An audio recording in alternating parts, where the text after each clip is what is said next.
Hi beautiful human, I'm Joanna of Tao Eternity, and a brief introduction then for the Oracle Soup.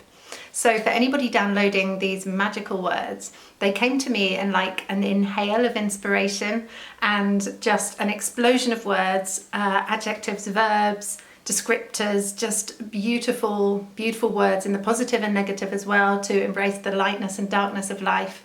And with the intention of using it as a divination method to really connect you in with your intuition so that you can ask it any questions, you can bring to this Oracle Soup any point of inquiry that your soul has and how your soul is wishing to express through your physical body.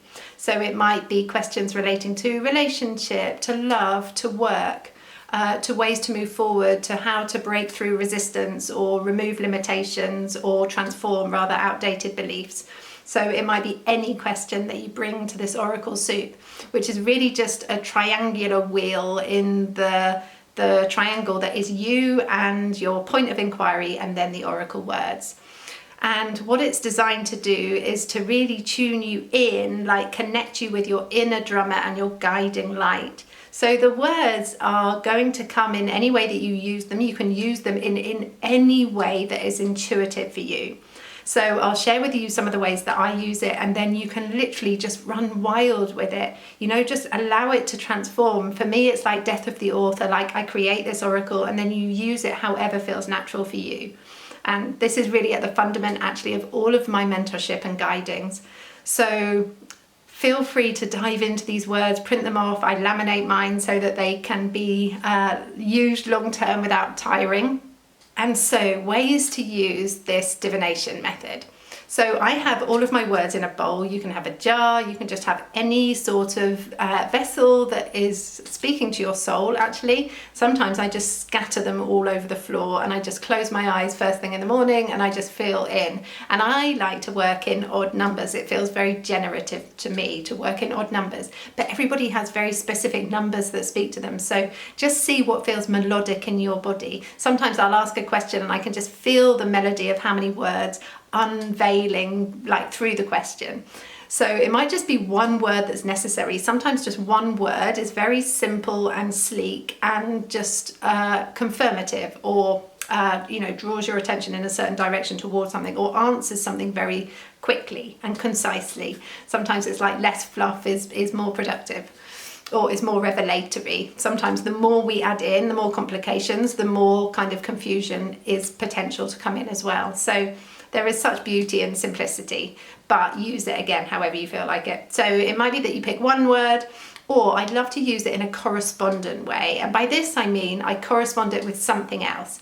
So it might be that I take an object, or I use my oracle book and I take a flick reading from the book and see what card it lands on, and then I pick a word. So I already have my point of inquiry, I have the book, and then I bring the words in as well. And they're just like all pushing up against one another. The other thing I like to use it for is exploring resistance. So we have our soul light, we have our source, our heart, our wisdom, our pure divinity that is completely allowing and is like infinite in the heart space. And if ever there's any fear or doubt or worry, this is a human part of us that is interfering in us walking the full open path and expanse of the light of our soul, which is totally natural. As we liberate, we bring all these parts back in love. But if there's any resistance, we can start to work with that resistance rather than avoid it. And the sheer shining of light into the resistance starts to allow it to dissolve into the light.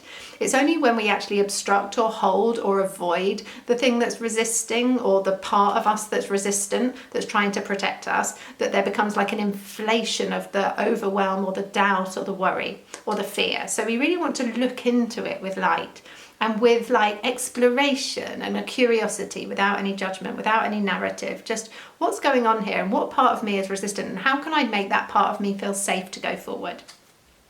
So I draw this triangle. So I have, if there's any resistance, there's me, the circumstance, the situation, and then there's the tension. So this is the triangularity. And then I always have in the center the resolution. So you can also pick words, divine words that are focused and centered towards the energy of finding resolution.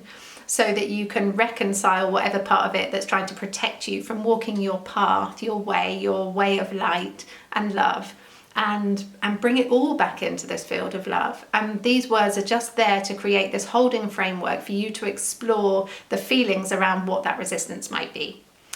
So I hope you explore this beautiful soup oracle with the childlike quality of exploration that it's intended to be explored with, and in the way that feels natural for you. And let me know how you get on with it or how you use it.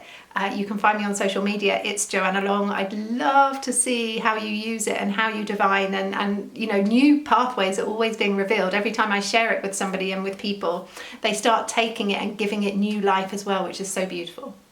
So happy divining. I hope it brings you as much pleasure and revelation and epiphanies as it's brought into my life and others, and sending you giant love.